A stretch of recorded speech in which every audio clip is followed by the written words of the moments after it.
how to send disappearing photos on Telegram. Hi everyone, welcome to our channel. In this video, I'll show you how to send disappearing photos on Telegram. So do watch the video till the end and don't forget to subscribe our channel for more tech and tips videos.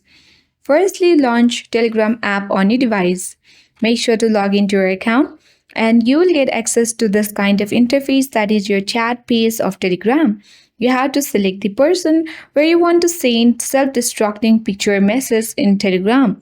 Let's open it, and under message you will get the different option like sticker, paperclip icon and mic icon. So tap on the paperclip icon at the message section and select the image that you want to send as disappearing photo. So once you have selected the image and this is the preview of the image, simply you have to select the one button which is next to add a caption at bottom of the screen.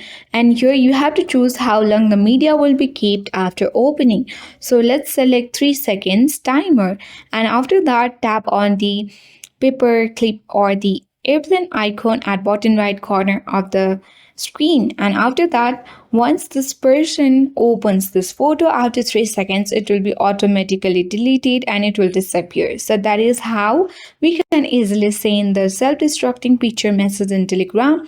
And thank you for watching. See you in the next video.